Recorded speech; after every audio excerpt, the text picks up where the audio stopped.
ब्राह्मण समाज के लोग भारत में गृह युद्ध करवाना चाहते हैं। देश को ये लोग गृह युद्ध की तरफ ले जा रहे हैं, लेकिन कान खोल करके सुन लो पाखंडियों, देश में गृह युद्ध नहीं होगा। और यूजीसी को लेकर के जो नया कानून आया है, पूरा बहुजन समाज 90% आबादी इस कानून का स्वागत कर रही है। सड़कों पर आप लोग उपद्रव मचा लीजिए, लेकिन कानून वहां पर भी अपना काम करेगा और आपको जेल जाना पड़ेगा।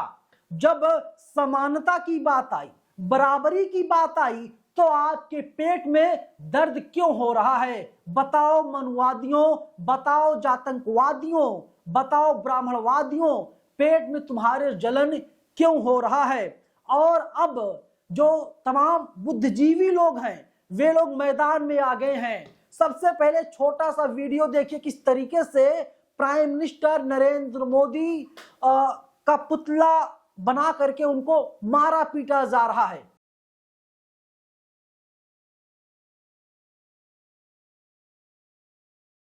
नेहा सिंह राठौर भी खुल करके मैदान में आ गई हैं। नेहा सिंह राठौर को जल्दी से सुनिए। चोरी के खिलाफ कानून बनने से किसे दिक्कत होगी? जो चोर होगा। अत्याचार के खिलाफ कानून बनने से कौन तिल मिलाएगा? जो अत्याचारी होगा। भेदभाव रोकने वाले कानूनों का विरोध कौन करेगा? जो स्वयं भेदभाव करता होगा। अगर कोई कानून किसी वर्ग या किसी समूह के सम्मान को बचाने के लिए बनाया गया है, तो इसमें दिक्कत क्या है? जातिगत भेदभाव और पक्षपात हमारे समाज की पुरानी बीमारी है, और पुरानी बीमारियों का इलाज कड़वी दवाइयों से ही होता है। SC/ST एक्ट ऐसी ही कड़वी दवाई थी जिसका भरपूर विरोध किया गया था। आरक्षण भी एक ऐसी ही कड़वी दवा है जिसका खूब विरोध होता है। लेकिन मेरा यकीन कीजिए, कड़वी दवाइयों ने समाज की सेहत में सुधार ही किया है। कहीं कुछ लोग इस वजह से तो नाराज नहीं है कि वो अब दूसरों को अपमानित नहीं कर पाएंगे? कहीं उन्हें ये तो नहीं लग रहा है कि उनका ये अवैध विशेषाधिकार छीनने वाला है? देश का संविधान समानता के बुनियादी सिद्धांत पर टिका है, लेकिन क्या इस देश का हर नागरिक बराबर सम्मान पाता है? दरअसल नहीं। बीते तमाम सालों में ले देकर एक काम तो ढंग का हुआ है, और कुछ लोग इसका भी विरोध करने लग गए। और विरोध कर भी कौन रहा है? वही लोग जो अखंड भारत के नाम पर स्वास्थ्य, शिक्षा, रोजगार जैसी बुनियादी चीजों से समझौता करने को तैयार थे। वही लोग जो राष्ट्रवाद के नाम पर अपने ही देश के नागरिकों की लिंचिंग तक को सही बताते थे। कल तक जो लोग सरकार से 4 कायदे के सवाल पूछने को देशद्रोह कहते थे, आज वही लोग एक ढंग का कानून आने पर बिलबिला रहे हैं। क्यों भाई, अब मजा नहीं आ रहा है क्या? देश का हर नागरिक जब तक गौरवान्वित, सम्मानित और कॉन्फिडेंट महसूस नहीं करेगा, तब तक ये देश मजबूत नहीं होगा। देशवासियों के आत्मसम्मान को बढ़ाने वाला ये कानून देश हित में है, और इस कानून के खिलाफ बोलने वाले लोग देश हित के खिलाफ बोल रहे हैं। उन्हें ये काम नहीं करना चाहिए। जातिगत स्वार्थों के लिए देश हित से समझौता मत कीजिए भाई। देश को मजबूत बनाने वाले कानून का समर्थन कीजिए। आगे मैं आपको राजेंद्र पाल गौतम को सुनाऊंगा, लेकिन उसके पहले अमन सिंह कुशवाहा का एक ट्वीट देखते जाइए। मिश्रा जी और पांडे जी यूजीसी के नए बिल के विरोध में बिलबिला रहे हैं, लेकिन विश्वविद्यालयों में ना के बराबर प्रोफेसर SC/ST OBC के हैं, इस पर इन्हें कभी खुजली भी नहीं हुई। रही बात इस बिल की, तो ये बिल सरकार द्वारा OBC SC/ST को भ्रमित करने के लिए लाया गया है। अगर सरकार OBC SC/ST की बड़ी तैशी है, तो विश्वविद्यालयों के कुलपतियों और प्रोफेसर्स के पदों पर इनका हक दिलाने का काम करे। और अब बिना देरी किए हुए राजेंद्र पाल गौतम को सुनिए। जय भीम, जय भारत, जय संविधान, जोहार साथियों। आखिर कौन से कारण है कि यूजीसी के द्वारा जो रेगुलेशन जारी किया यूनिवर्सिटी ग्रांट कमीशन एक्ट के तहत, उस रेगुलेशन में क्या है आखिर कि इतना हंगामा है कि तमाम स्वर्ण जाति के लोग धरने प्रदर्शन पर उतार आए हैं और यूजीसी के इस नियम का खिलाफत कर रहे हैं। ये है University Grant Commission promotion of equity in higher education institutions regulation 2026। यानी इसके तहत यूनिवर्सिटी ने कोशिश की है कि देश के तमाम यूनिवर्सिटीज़ के अंदर, तमाम कॉलेजेस के अंदर हायर एजुकेशन में जो जाति के आधार पर, क्षेत्र के आधार पर, भाषा के आधार पर, धर्म के आधार पर,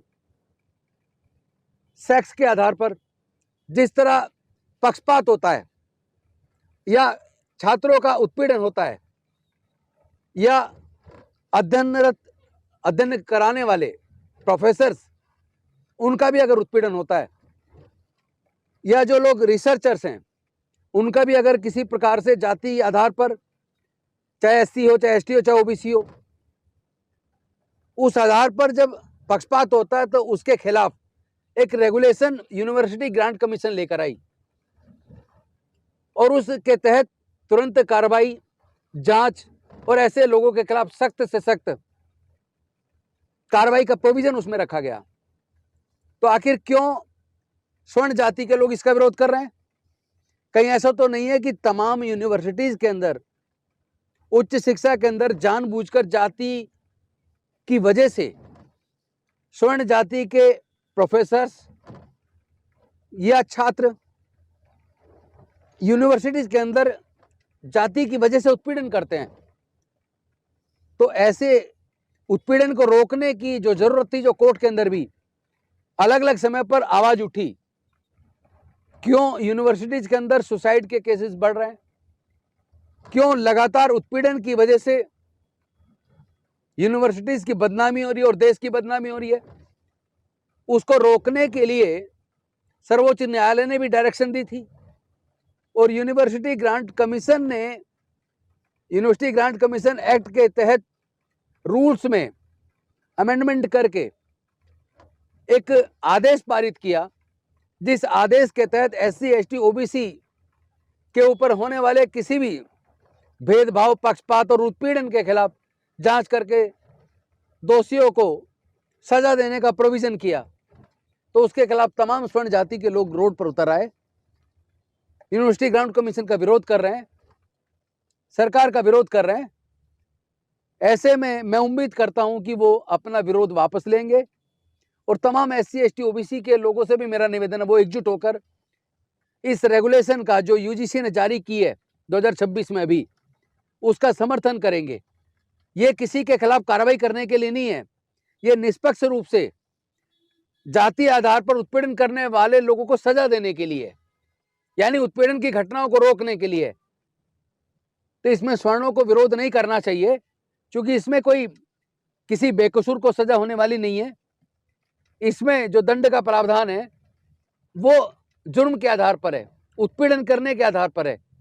तो उसमें मुझे नहीं लगता किसी को आपत्ति करनी चाहिए, लेकिन स्वर्ण जाति के लोग विरोध कर रहे हैं। हमें समझ आता है वो क्यों कर रहे हैं, क्योंकि आए दिन यूनिवर्सिटीज के अंदर वो लोग जातीय आधार पर उत्पीड़न करते आए हैं और ये रुकना चाहिए। मतलब अब साफ हो गया है, ये लड़ाई जो है आर पार की है। अगर बहुजन समाज के लोगों को कुछ भी करना पड़े इस बिल को कानून बनवाने के लिए, इस कानून को जारी रखने के लिए, तो बहुजन समाज के लोग तैयार हैं। अगर कोई आपको बहकाने की कोशिश करे तो आप लोग उसके बहकावे में मत आइएगा। और बहुजन समाज के लोग आप कान खोल करके सुन लीजिए, अगर ये बिल वापस हो जाता है, जो नई गाइडलाइंस आई यूजीसी की, तो आप यकीन मानिए आपका आरक्षण खत्म हो जाएगा आने वाले दिनों में। आप यकीन मानिए एससी, एसटी एक्ट भी ये सरकार खत्म कर देगी, क्योंकि यहां पर डरना नहीं है, झुकना नहीं है। यहां पर आप 100% क्या, आप 1,00,000% सही हैं। ये बराबरी की बात कानून कर रहा है। अगर आप चाहते हैं आपका बच्चा जब जेएनयू, जामिया, इलाहाबाद विश्वविद्यालय और जो तमाम विश्वविद्यालय हैं वहां पर जाकर के सुसाइड कर लें, मर जाएं, उनकी हत्या हो जाए, अगर आप ये चाहते हैं आपके बेटे के साथ ऐसा हो, आपके साथ ऐसा हो, तो आप इस कानून के खिलाफ जा सकते हैं, आप इस नई गाइडलाइंस के खिलाफ जा सकते हैं। लेकिन अगर आप चाहते हैं आपका बच्चा डॉक्टर बने, आपका बच्चा पढ़ लिख करके इंजीनियर बने, प्रोफेसर बने, वैज्ञानिक बने, और अगर आपके अंदर जरा सी भी सामाजिक चेतना है ना, तो आप लोग इस कानून का समर्थन कीजिए। ये सरकार का फैसला बहुत अच्छा है, सुप्रीम कोर्ट का फैसला बहुत अच्छा है, मामला अदालत में है, लेकिन अदालत से भी कुछ होने जाने वाला नहीं है। और अगर अदालत जो है फैसला खिलाफ सुनाती है तो आप लोगों को तैयार रहना चाहिए सड़कों पर संग्राम करने के लिए, सड़कों पर आंदोलन करने के लिए, क्योंकि हम लोग वंशज किसके हैं? बाबा साहब अंबेडकर के वंशज हम लोग हैं। हमको डरना नहीं, हमको झुकना नहीं है, ललकार करके सरकार की छाती पर सवार हो जाना है और सरकार से कहना है सही नियम बनाओ, कायदे में रहोगे तो फायदे में रहोगे। टीवी मीडिया क्या खबर चला रही है? बाइकआउट कीजिए टीवी मीडिया का, मत देखिए टीवी चैनल्स को, मत देखिए जिसमें ब्राह्मण समाज के पत्रकार काम करते हैं, अभिनव पांडे जैसे, शुभांकर मिश्रा जैसे लोगों को मत देखिए, इनका बाइकआउट कीजिए, इनका बहिष्कार कीजिए, बहुजन समाज के पत्रकारों का समर्थन कीजिए। बहुजन समाज की जो पत्रकार हैं वे लोग आपके हित और आपके हुकूक की खबर दिखा रहे हैं, आपकी आवाज को बुलंद कर रहे हैं। और बहुजनों का असली चैनल तो बाम सेफ न्यूज है, जो लगातार पहले दिन से इस खबर को प्रमुखता से दिखा रहा है। और आपको जान करके आज दोस्तों गर्व होगा, जैसे खबर सामने आई बाम सेफ न्यूज लगातार इसी खबर बना हुआ है, सो कॉल्ड बहुजन चैनल बाद में आए इस मुद्दे पर, और हम आखिर दम तक इस मुद्दे पर बने रहेंगे जब तक सरकार एक क्लियर नहीं कर देती ये कानून वापस नहीं होगा। और इस देश में गृह युद्ध करवाने की पूरी कोशिश की जा रही है और हम बहुजन समाज के लोग गृह युद्ध नहीं होने देंगे। कोई भड़काए, भड़कना नहीं है, मुद्दे से कोई आपको इधर उधर करे तो मुद्दे पर बने रहना है। ये कानून हमारे लिए, आपके लिए, आपके बच्चों के लिए बहुत ज्यादा जरूरी है। धन्यवाद।